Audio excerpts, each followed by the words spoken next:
Hello guys, ഇന്ന് അജിത്തിന്റെ good bad ugly എന്ന് പറഞ്ഞ സിനിമ ഇറങ്ങിയാണ്. ഒട്ടും പ്രതീക്ഷയില്ലാതെ പോയി.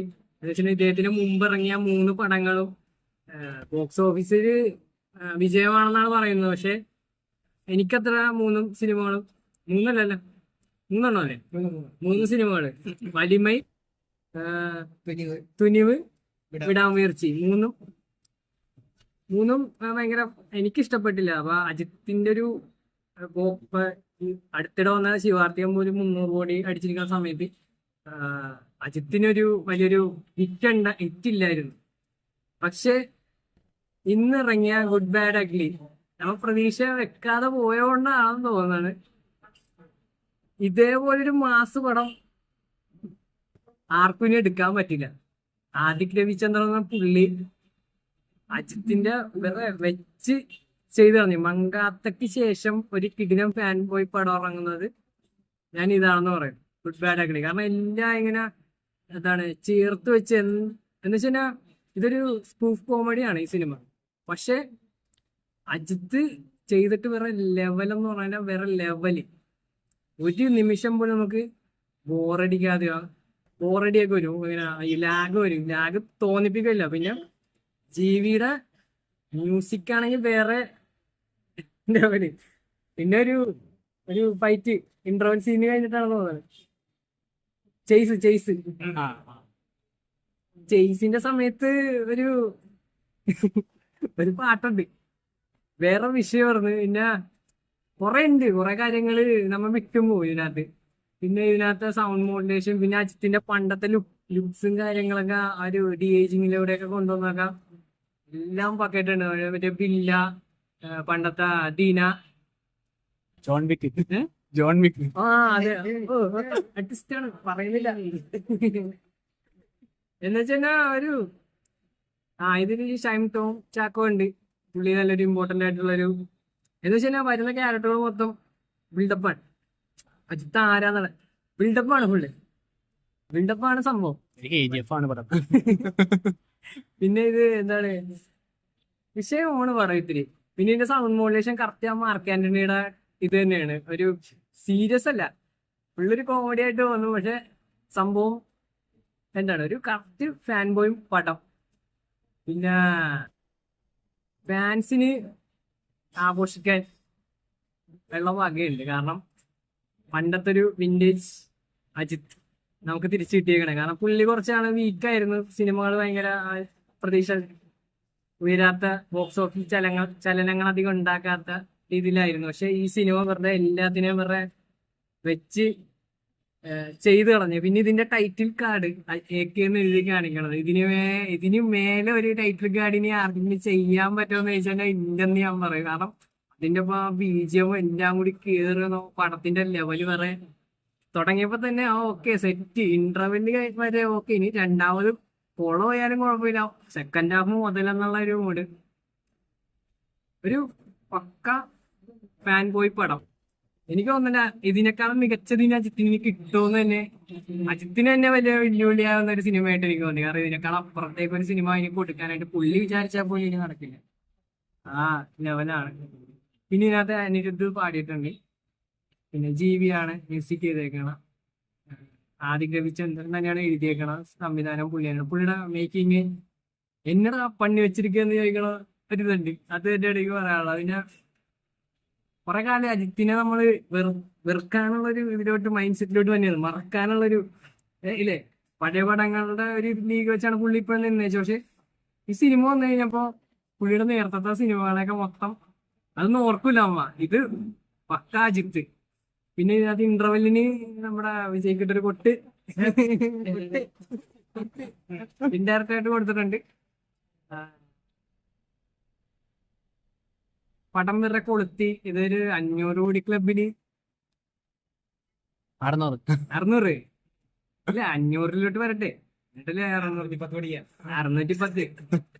കാരണം കേരളത്തിൽ ഇപ്പൊ അജിത്തിന് ഇങ്ങനെ ഒരു ഷോസ്. പക്ഷെ ഇല്ലേ, പുള്ളി ഈ സിനിമ ഒന്ന് കണ്ടു കഴിഞ്ഞാൽ പടം കയറി വെറുതെ കാണുന്നവർക്ക് എല്ലാവർക്കും ഇഷ്ടപ്പെടും. പടം വേറെ ലെവലാണ്. ഇപ്പൊ ഈ വർഷത്തിൽ ഇറങ്ങിയ ഏറ്റവും നല്ലൊരു മാസ് പടം. കാരണം ജയിലറിന് ശേഷം, അത് ഞാൻ പറയാം, ജയിലറിന് ശേഷം അതൊരു മൾട്ടി സ്റ്റാർ മൂവിയാണെന്നുള്ളത് കൂടി ഓർക്കണം. ഇതിനകത്ത് വേറെ അജിത്ത് എന്ന് പറഞ്ഞൊരു ഘടകം മാത്രമേ ഉള്ളൂ. വേറെ ഒന്നിനെ കുറിച്ച് നമുക്ക് ചിന്തിക്കും. പിന്നെ വേറെ ഗസ്റ്റ് റോൾസ് ഉണ്ട്, റോൾസ് ഉണ്ട്, അത് വേറെ കാര്യം. അത് പണ്ടത്തെ അത് വേറെ വികാരമാണ്. അത് വിട്ടേക്ക്.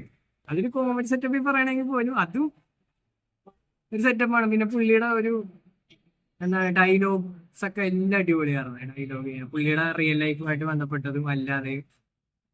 പിന്നെ സ്പെയിനിലാണ് ഷൂട്ടിങ്ങിന്റെ. സ്പെയിനായിരുന്നു.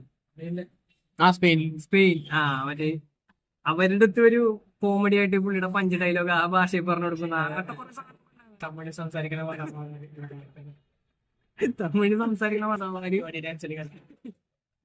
പിന്നെ ഇതിനകത്തെ വില്ലൻ അർജുൻ ദാസിന്റെ ഒരു അത് നല്ല കിട്ടുന്ന പാട്ടത്. അതിനകത്തൊരു മൊട്ടത്തലയുള്ള ഒരു പുള്ളിയാണ്. വെറുതെ വൈബ് എന്ന് പറഞ്ഞാണ്ടല്ല. കാരണം വില്ലനെ കാണിച്ചു കഴിയുമ്പോ എങ്ങനെയാണ് ഇങ്ങനെ 4-5 പേരുടെ തല വെട്ടി ചോരയൊക്കെ കുളിച്ച് അങ്ങനെ തന്നെ വില്ലനെ വെറുതെ കോമഡി പീസുമാണ്. പക്ഷെ വേറെ ലെവൽ സെറ്റപ്പ് വില്ലന്മാരുമാണ്. ഫുള്ള് ഫണ്ണാണ് ഈ പടം മുഴുവൻ. ഒരു സീരിയസ് സംഭവം ഇതിനകത്ത് പറയാനുണ്ട്, പക്ഷെ ഇത് സീരിയസ് ആണെന്ന് നമുക്ക് തോന്നിക്കില്ല. ഇത് ഫുൾ എന്റർടൈൻമെന്റ് ആണ്, ജോളിയാണ് ഭയങ്കര. എന്താ പുള്ളിക്കെല്ലാം നിസ്സാരം. പിന്നെ ബിൽഡപ്പുകൾ ഭയങ്കര അടിപൊളിയാണ്. പുള്ളിയുടെ മറ്റേ എന്തായാലും പറയാം, പുള്ളിയുടെ കുറച്ച് വിഷ്വൽസ് ഒക്കെ ഇങ്ങനെ മറ്റേ KGF-ലൊക്കെ ഫ്ലാഷ് ബാക്ക് അടിക്കണ പോലെ കുറെ അങ്ങനത്തെ സീൻസ് ഒക്കെ എല്ലാം.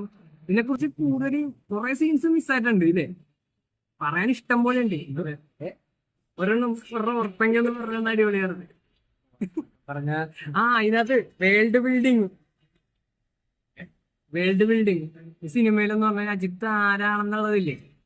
ഇപ്പൊ ഒരു ലൂസിഫറിൽ മറ്റേ മോഹൻലാൽ ആരാണെന്ന് കാണിക്കാനായിട്ട് ഭയങ്കരമായിട്ട് വേൾഡ് ബിൽഡിംഗ് അല്ലേ വേണ്ടിയത്.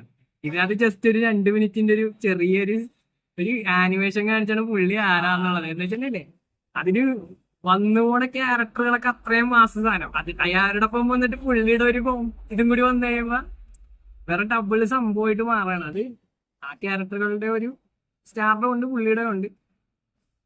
പുള്ളി എത്ര ലെവലാണെന്ന് കാണിക്കുന്ന ഒരു ഷോട്ടായിരുന്നു അത്. പിന്നെ വേറെ വെറുതെ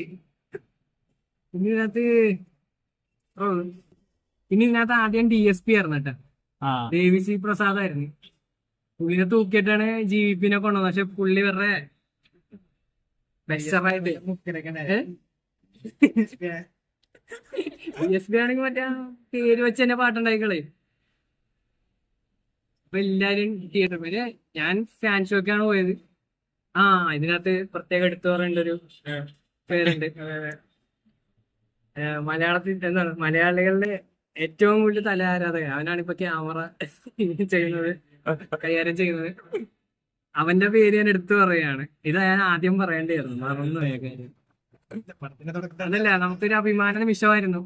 നമ്മുടെ ഒരു കൂട്ടുകാരൻ എഡിറ്റ് ചെയ്ത വീഡിയോ ആ ഫാൻ ഷോയ്ക്ക് അവൻ എഡിറ്റ് ചെയ്ത വീഡിയോ ആണ് ഫാൻസുകാരി ആദ്യമേ പ്ലേ ചെയ്തത്. അവന്റെ ആ ഒരു പ്ലേയിലാണ് ഈ പടം തുടങ്ങണം. അതിന്റെ ഒരു ഐശ്വര്യം കൊണ്ടാണ് ഈ പടം ഹിറ്റായി എന്ന് ഞാൻ പറയുന്നത്.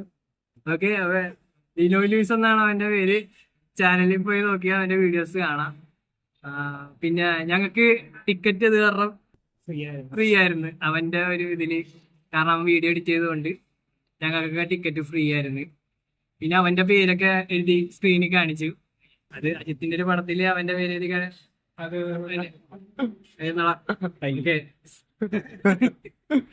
അപ്പൊ അവന്റെ പേര് ഞാൻ പറയാൻ വിട്ടുപോയി. അവനാണ് ക്യാമറയാണ്. തിരിച്ച്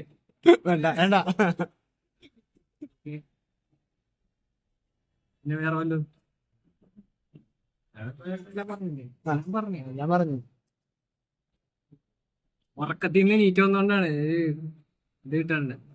ഓക്കെ എന്നാ എല്ലാരും തിയേറ്ററിൽ പോയി cinema theatre experience and sound effect എന്ന് പറഞ്ഞു കഴിഞ്ഞാൽ വിഷയമാണ്. അതാണ് ഇതിന്റെ ഒരു ഇത്. മാർക്ക് ആന്റണി ഉണ്ട്. പക്ഷെ മാർക്ക് ആന്റണിയെക്കാളും ഗംഭീര സ്ക്രിപ്റ്റ് എനിക്ക് ഇതാണെന്ന് പറയാറില്ലേ. സ്ക്രിപ്റ്റ് അങ്ങനെയല്ല, ഒരു സിമ്പിള് സ്റ്റോറിയാണ്. പക്ഷെ ഇതിൽ ചെയ്തേക്കുന്ന രീതി ഭയങ്കര വിഷയമാണ്. കാരണം ഇത് ശരിക്കും പറഞ്ഞ ഒരു ഫാൻ ബോയ് കട്ട് ആ ഒരു പടമായിട്ട് എനിക്ക് തോന്നിയത്.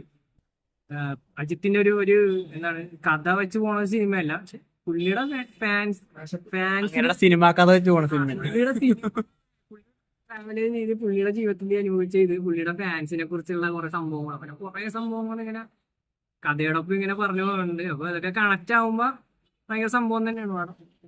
തിയേറ്ററിൽ പോയി കാണുക. Okay, by.